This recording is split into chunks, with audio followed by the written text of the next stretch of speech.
Jadi untuk SIM ini ada beberapa pekerjaan. Yang pertama bahwa harus bisa mencari celah yang bermasalah dulu. Ya, celah yang bermasalah ketika sudah ditemukan, yang kedua bahwa harus bisa mengganti SIM lama dengan SIM yang baru. Yang pertama,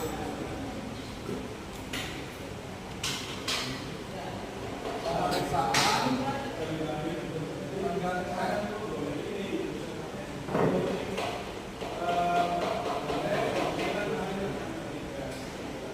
rem ini kalau untuk motor DLHC sama seperti motor pada umumnya, yang pertama kali yang kita lakukan adalah posisi top kompresi. Jadi nanti untuk posisi top kompresi Bapak bisa melepas cover silinder, kemudian lubang tutup pengapian. Kemudian tinggal putar saja top kompresi sampai di sini ada tanda T. Kalau sudah top kompresi yang kedua, karena dia bebas, Bapak harus torsi ulang. Torsi ulang 8 baut Nemsa Boulder.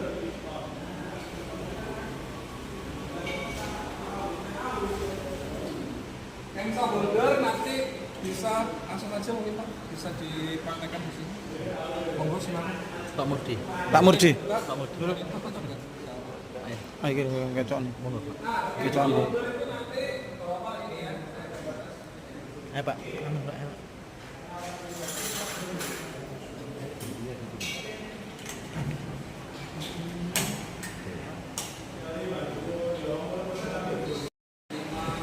Itu kambingnya.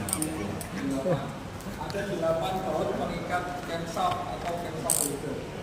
Nah, kalau torsi ulang, kenapa harus dilakukan? Karena ini untuk memastikan dari ketimpangan baut camshaft holdernya sesuai dengan pabrikan. Ya. Ketika pertama kali dikendori, kan kalau torsi ulang harus dikendori, kemudian ditorsi ulang ya. Dikendori, bapak-bapak ini dari luar ke dalam. Ini kan baut luar ya. Ya. Ini baut dalam. Oke. Nah, di sini bapak dari luar ke dalam.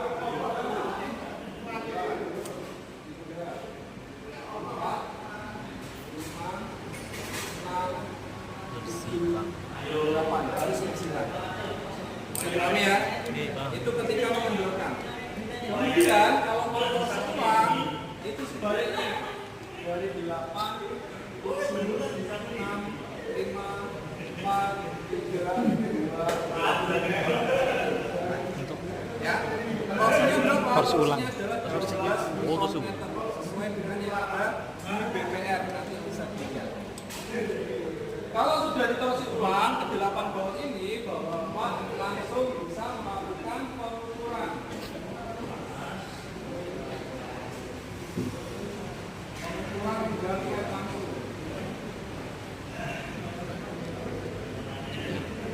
Pada saat pengukuran bergantian, Bapak harus tahu dulu standar dari celah gapnya in ataupun X.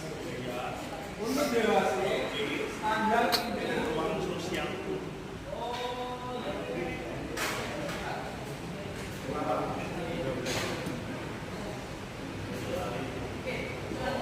standarnya berapa? 16. 0,02. 2. Oh, tiga.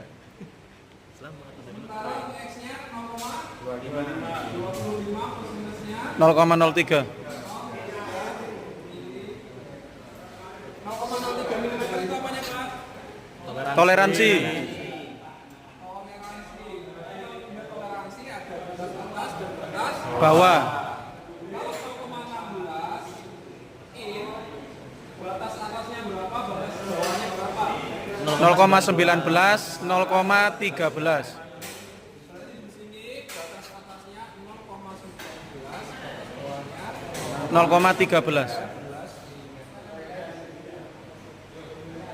Jadi kalau Bapak, kenapa ini jarak atau toleransi terlalu besar. 0,03 kan gede Pak ya? Berarti kan jaraknya 6, ada 6 jarak 0,13 sampai 0,19. Bisa dilihat di perawatan bertalannya. Kalau untuk pemeriksaan SIM ini berapa kilometer? 4.000. Berapa kilometer untuk SIM? Oh SIM. Pemeriksaan jarak dan klep untuk DOHC 24.000 atau per 2 tahun.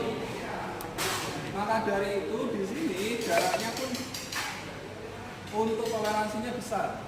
Kenapa dibuat besar? Yang pertama, untuk menuju ke pengukuran jarak dan klep DOHC itu membutuhkan pembongkaran yang sangat banyak sekali. Cover body, tangki, radiator, selang-selangnya itu harus dibongkar. Belum lagi buka cover silindernya, ditorsi ulang dan sampai ke pengukuran dan klep.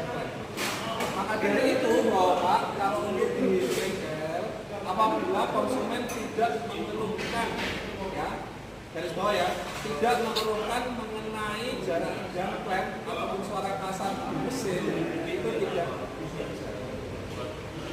Ini dikerjakan apabila ada keluhan dari konsumen mengenai suara mesin yang berhubungan dengan klep. Bisa dipahami ya? Maka dari itu untuk toleransinya juga besar. Oke? Karena untuk SIM, satu SIM itu, kalau Bapak pernah beli SIM berapa? Satu keping SIM. Sudah tahu ya bentuknya SIM ya? Sudah ya? Satu keping SIM itu paling murah 60.000. Paling murah itu 60.000. Bayangkan kalau semisal nanti tiap kali servis per Ganti SIM. kilometer ganti SIM. Pasti konsumennya akan mengeluarkan uang Ping papat sih kan. Paling murah 60. kilometer dan toleransinya besar. Dan itu dikerjakan apabila ada konsumen. Oke, bisa dipahami ya. Sah. Nah, kalau 0,25 plus minus 0,03 juga sama, ada batas atas sama batas bawah. Batas atasnya adalah 0,28. batas bawahnya 0,22. Oke, kemudian yang keempat sekarang Pak. Yang keempat pengukuran gambar kita sudah yang ketiga untuk standarnya sudah kita tahu. Sekarang pengukuran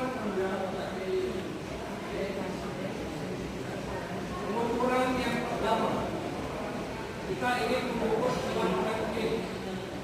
Standarnya adalah 0,15.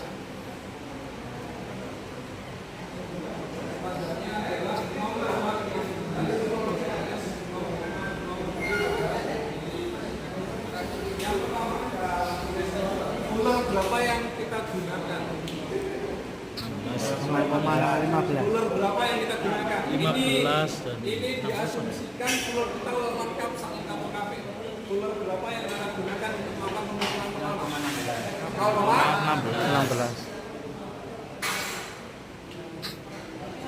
kita pakai 0,16 mm. Ketika kita masukkan fuller 0,16 mm di klep in, entah itu kanan ataupun kiri, nanti akan ada dua kondisi Pak.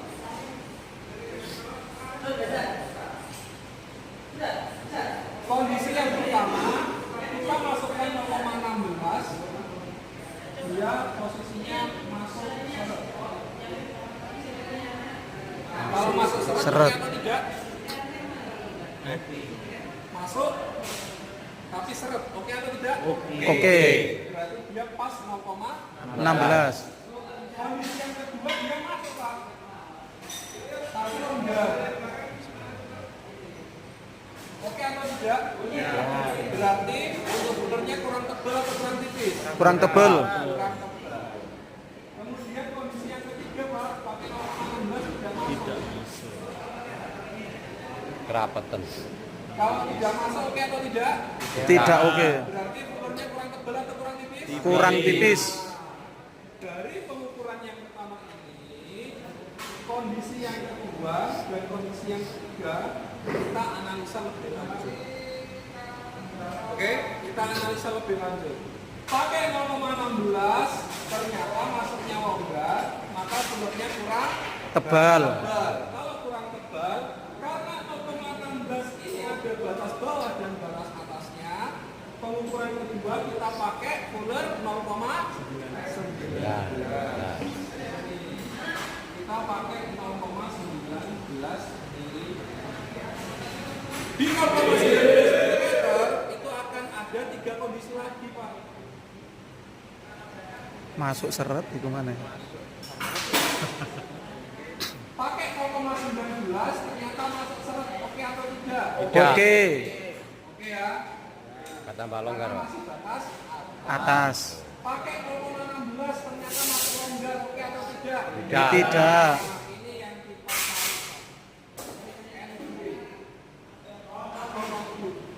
pakai 0,19 ternyata nggak masuk, Pak, oke atau tidak? Oke, bisa jadi di bawahnya 0,19, 0,18 atau 17. Oke ya. Kemudian pakai 0,16 tidak masuk, sebenarnya kurang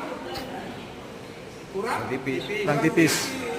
Maka dari itu karena ada batas bawah kita pakai 0,13. Pakai 0,13 mm pun di sini akan ada 3 kondisi lagi, Pak. 1, 2, 3. Kondisi yang pertama pakai 0,13 masuk seret, oke atau tidak? Oke. Pakai 0,13 ternyata masuk longgar, oke atau tidak? Oke. Pakai 0,13 tetap nggak masuk, oke atau tidak? Not good. Nah, ini yang kita sampai sini bisa dipahami. Sampai sini bisa dipahami. Bisa. Nah, ini adalah teori yang bisa diajarkan ke anak-anak peserta didik. Tapi biasanya kalau mereka pada saat tes pengen cepat, ya pengen cepat, ini dengan perilaku dia cepat, ya langsung aja kita pakai 0,19 sampai 13. Kalau pakai 0,19 ternyata masih longgar, berarti ya yang ya. Tapi kalau untuk teori tulis step-stepnya bagaimana, bahwa bisa menjelaskan semua. Bisa dipahami ya? Oke. Oke, selanjutnya coba kita praktek.